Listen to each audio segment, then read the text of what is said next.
Amal badan sudah, amal harta sudah, tapi ada amal hati di dalam. At-taqwa hahuna, takut kepada Allah SWT, takut berselingkuh, takut mengkhianati suami, takut mengkhianati istri. Makanya tadi Pak Gubernur termasuk yang takut.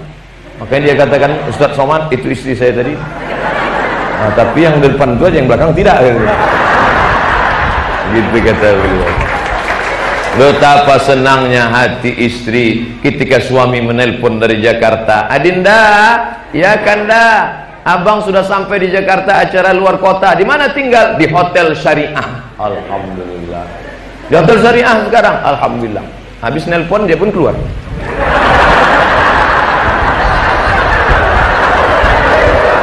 Masya Allah. Jadi kebahagiaan seorang istri adalah ketika dia melihat ada kesetiaan luar biasa. Andai pun terpisah, biarlah terpisah karena kematian. Biarlah berpisah karena mati. Jangan seperti yang tertulis di gerobak truk. Bukan perpisahan yang kutangisi, tapi caronan tidak lama.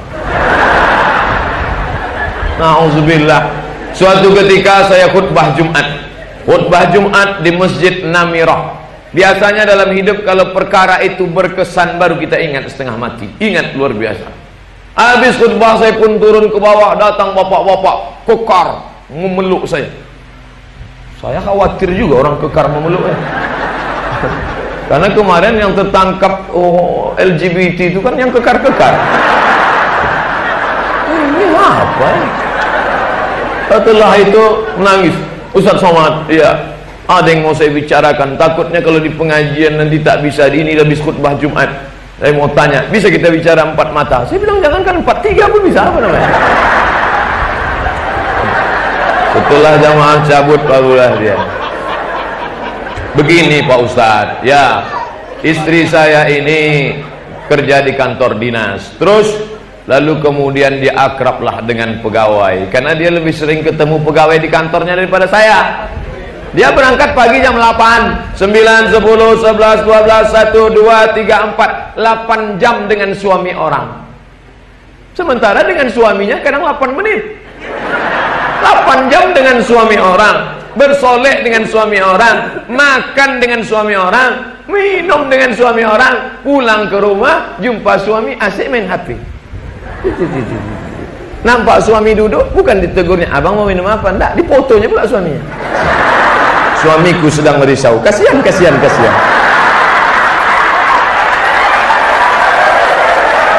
Akhirnya Pak Ustadz, ini malu aku menceritakannya Pak Ustadz. Lanjutkan.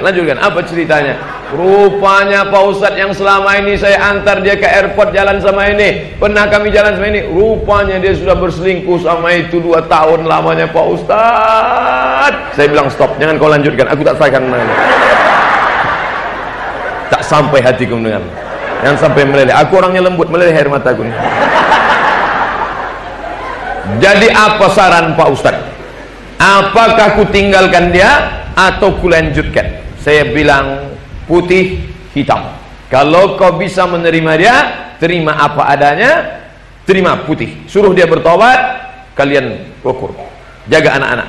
Kalau tak bisa Pak Ustadz, kalau tak bisa kau ambil hitam, kau ceraikan dia dengan baik. Jangan abu-abu. Kalau putih katakan putih, kalau hitam katakan hitam. Kan ada lagunya itu kan.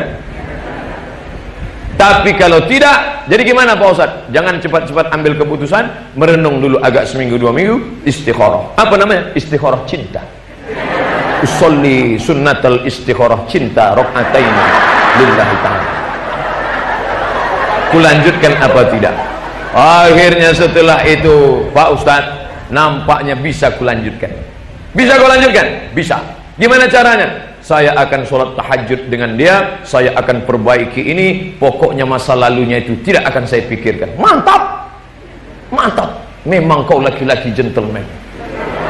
Akhirnya sebulan sesudah itu datang lagi ke saya. Tak bisa kulanjutkan Pak Ustaz. Katanya dulu bisa. Asal aku makan terbayang selingkuhannya.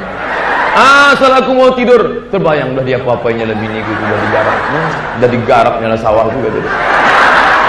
Akhirnya teman-teman tak bisa Pak Ustaz.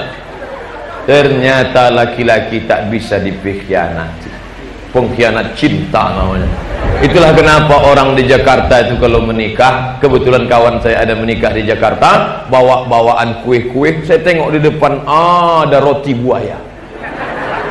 Kenapa roti buaya? Saya tanya, bo, ya, kenapa orang Betawi ini kalau nikah ada roti buaya? Ustadz Somad, binatang yang paling setia tak pernah selingkuh adalah buaya. Jadi kami ingin dia setia macam buaya selama dia di air.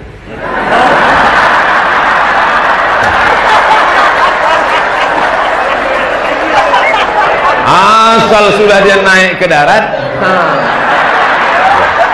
maka muncul istilah buaya darat.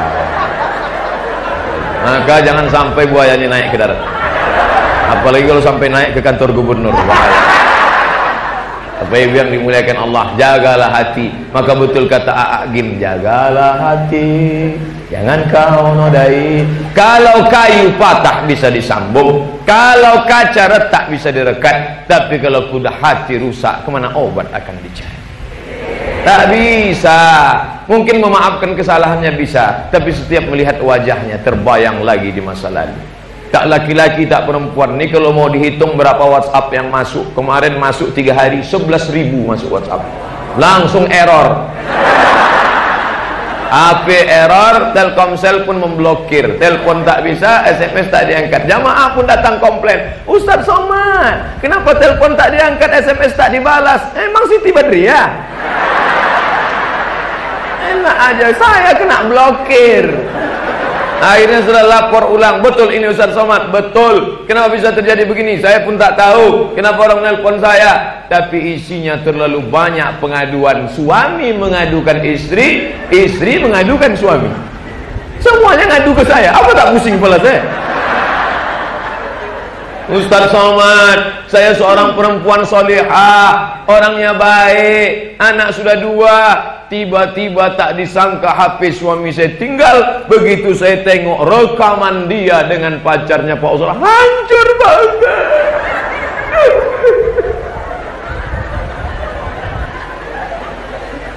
Tak bisa dikatakan Pak Ustaz. Saya katakan ini macam api dalam sekam.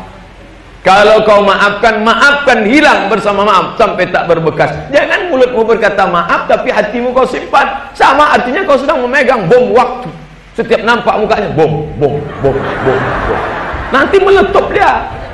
Kalau kau maafkan, maafkan dia. Kalau tak maafkan, tuntut dia ke pengadilan baik-baik. Jangan kau simpan, nanti meledak. Ya kalau meledaknya keluar, kalau ke dalam pecah pembuluh darah, bang, mati kau. Dua-dua kau tak dapat, dunia tak dapat, akhirat melayang. Maka sabar. Enak aja Ustaz ngomong sabar. Lalu apa lagi? Hanya 2 pilihan. Kalau kau maafkan, maafkan. Kalau kau tidak, kau gugat dia ke pengadilan. Dulu laki-laki ini sudah diikat tuh, betul? Banyak ibu yang tak ingat kan? Makanya waktu akad nikah itu tengok apa kata Pak Kua. Berikut ini pembacaan sirat taklik oleh mempelai pria. Jika saya meninggalkan istri saya 3 bulan lamanya berturut-turut, tidak memberikan nafkah zahir dan batin, atau menyakiti fisiknya, atau berselingkuh, atau bla bla bla bla, maka dia mengadu ke kantor pengadilan agama. Hakim menjatuhkan talak 1 kepadanya, maka jatuhlah. Itu pesan laki-laki diikat. Suami-suami ibu ini sudah diikat. Yang macam-macam dia. Tapi sekarang perempuan banyak tak ingat itu, karena ketika duduk di pelaminan dia asik selfie.